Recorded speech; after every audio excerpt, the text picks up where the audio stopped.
আস্থার ঘরে বিশ্বাসঘাতকতার কোপ। ২ দশকের নির্ভরতা কি তবে চোরের ছকই ছিল? যার হাতে ছিল সংসারের চাবি, সেই হাতেই ভাঙল বিশ্বাসের তালা। ২ দশক ধরে যাকে নিজের পরিবারেরই একজন বলে ভেবেছিলেন, একা থাকা এক বৃদ্ধা, সেই মানুষটি কি ছিলেন সর্বনাশের নেপথ্যে কারিগর? বিশ্বাস, নির্ভরতা আর নিরাপত্তার আবরণে ঢাকা একটি সংসারে যে এমন নিঃশব্দে চুরি গড়ে উঠতে পারে, তা কি আগে কল্পনা করা যেত? দুর্গাপুরের ফরিদপুর ফাঁড়ির ৫৪ ফুট এলাকার এক বৃদ্ধার বাড়িতে ঘটে যাওয়া চুরির ঘটনায় পুলিশি তদন্তে উঠে এলো চাঞ্চল্যকর ও হৃদয় বিদারক তথ্য। বাইরের কোনো দুষ্কৃতীর হানা নয়, বরং ঘরের ভেতর থেকেই চুরি হয়েছিল পুরো ছক।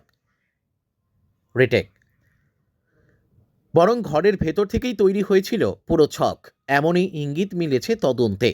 ঘটনার সূত্রপাত গত বছরের ২৭শে ডিসেম্বর। বাড়ি থেকে গয়না ও নগদ টাকা খোয়া যাওয়ার অভিযোগ জানিয়ে থানার দ্বারস্থ হন ওই বৃদ্ধা। অভিযোগ পাওয়ার পরই আইসি ফরিদপুর মদন মোহন দত্ত ও ওসি দুর্গাপুর সঞ্জীবদের নেতৃত্বে তদন্তে নামে পুলিশ। তদন্ত যত এগোয় ততই স্পষ্ট হতে থাকে এই চুরি ছিল পরিচিত হাতের কাজ। পুলিশি জালে ধরা পড়ে সঞ্জয় ওঝা ও তার ভাই শিবনাথ ওঝা। পুলিশ সূত্রে জানা যায়, সঞ্জয় ওঝা প্রায় ২০ বছর ধরে ওই বৃদ্ধার বাড়িতে বিশ্বস্ত গৃহকর্মী হিসেবে কাজ করত। দিনের পর দিন সংসারের চাবি ছিল তার হাতেই। সেই দীর্ঘদিনের আস্থা, নির্ভরতা আর নিরাপত্তার অনুভূতিকেই ঢাল করে চুরির ছক কষে সে, এমনটাই তদন্তে উঠে এসেছে। পুলিশ অভিযুক্তদের কাছ থেকে উদ্ধার করেছে চুরি যাওয়া সমস্ত সোনার উপর অলংকার এবং নগদ ২৪,০০০ টাকা। উদ্ধার হওয়া গয়নার আনুমানিক বাজার মূল্য লক্ষাধিক টাকা। কিন্তু তদন্ত চলাকালীন ঘটনায় আসে আরও ভয়ঙ্কর মোড়। শিবনাথ ওঝার কাছ থেকে একটি দেশি আগ্নেয়াস্ত্র ও ১ রাউন্ড কার্তুজ উদ্ধার করে পুলিশ। ফলে চুরির পাশাপাশি অস্ত্র আইনে পৃথক মামলাও রুজু হয়েছে। ধৃত দুজনেরই বাড়ি ঝাড়খণ্ডের বোকারো জেলায়। বর্তমানে দুর্গাপুরে বসবাস করছিল বলেই পুলিশ সূত্রে জানা গেছে। এই মুহূর্তে দুজনই পুলিশি হেফাজতে। শুক্রবার বিকেলে দুর্গাপুর থানায় সাংবাদিক বৈঠক করে আসানসোল দুর্গাপুর পুলিশ কমিশনারেটের ডেপুটি কমিশনার অভিষেক গুপ্তা জানান,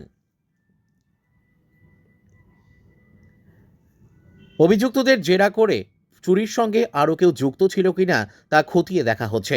এই সাংবাদিক বৈঠকে উপস্থিত ছিলেন এসিপি দুর্গাপুর সুবীর রায়, সিআই রণবীর বাগ সহ অন্যান্য পুলিশ আধিকারিকরা।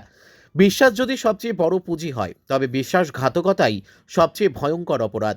এই ঘটনা শুধু একটি চুরি নয়, এই সমাজকে প্রশ্নের মুখে দাঁড় করায়। ঘরের মানুষ ভেবে যাদের হাতে তুলে দেই নিরাপত্তার চাবি, তারা আদৌ কতটা নির্ভরযোগ্য? উত্তর খুঁজতে এখন পুলিশের জেরা আর সমাজের আত্মসমীক্ষা দুটিই জরুরি। साइलेंट আছে না হ্যাঁ ये গত ডিসেম্বর মাসে ২৭ তারিখে দুর্গাপুরের থানার ফরিদপুর ফাঁড়ির এলাকায় ৫৪ ফুট এরিয়াতে একটা ঘর চুরির কমপ্লেন্ট আমরা পাই। একটা বয়স্ক মহিলা একটা ঘর চুরির কমপ্লেন্ট দেয়। তারপরে সঙ্গে সঙ্গে তাড়াতাড়ি ইনভেস্টিগেশন স্টার্ট হয় এবং আইসি ফরিদপুর আর ওসি দুর্গাপুরের টিম পুরো ইনভেস্টিগেশনে লাগে থাকে। আমরা তারপরে একটা রেড করি আর ইনভেস্টিগেশন আর রেডের পর আমরা কিন্তু যত মাল উনি কমপ্লেন্টে দিয়েছিলেন চুরি হয়েছিল সব কটাই কিন্তু আমরা রিকভারি করতে পেরেছি।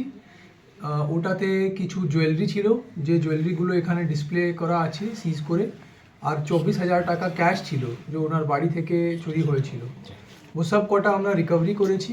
ওনার বাড়িরই একজন যে অনেক দিন ধরে ওনার বাড়িতে কাজ করতো, ওর নাম আছে সঞ্জয় ওঝা, বয়স ৩৪ বছর।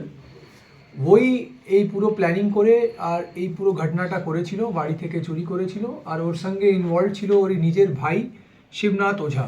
শিবনাথ ওঝাও এখানে একটা প্রাইভেট কোম্পানিতে কাজ করতো। ও দুজনই মিলে এই প্ল্যানিং করেছিল আর তারপরে এই পুরো জিনিসটা ওদের কাছ থেকে রিকভারি হয়। সঙ্গে কিন্তু এই রিকভারির সময় আমরা শিবনাথ ওঝা যে ওর ভাই ছিল, ওর ভাইয়ের কাছ থেকে একটা কান্ট্রি মেড ওয়েপন এবং একটা 1 রাউন্ড অ্যামুনিশনও আমরা রিকভারি করতে পেরেছি। সেই জন্য একটা আলাদা কেস আমরা আর্মস অ্যাক্টের কেস করেছি দুর্গাপুর থানাতে আলাদা করে, এবং ওটার তদন্ত আলাদা করে আমরা করছি। এখানে আমার সঙ্গে পুরো দুর্গাপুরের টিম আছে। এসিপি দুর্গাপুর আছেন, সিআইএ দুর্গাপুর আছেন, ওসি দুর্গাপুর আছে, আইসি ফরিদপুর আছে এবং আইও রবিনসন মন্ডল আছে, এএসআই। আর দুজন যে আসামি আছে এর কেসে সঞ্জয় ওঝা এবং শিবনাথ ওঝা, এরা দুজন আছে, এরা এখন রিমান্ডে আছে। ফার্দার ইন্টারোগেশন এদের করা হচ্ছে, কেন প্ল্যান করলো, কি করলো, এক্স্যাক্ট জিনিস আমরা জানতে চেষ্টা করছি। আর এবং এই আর্মসের পুরো ব্যাপারটাও আমরা ভালো করে দেখছি যে কোথা থেকে এই লোকটা আর্মস পেয়েছে এবং কি পুরো ইস্যু আছে, সেটা আমরা আলাদা করে তদন্ত করছি। এই জিনিসটা আপনাদেরকে আজকে বলার জন্য ডাকা হয়েছে। এদের বাড়ি কোথায় স্যার?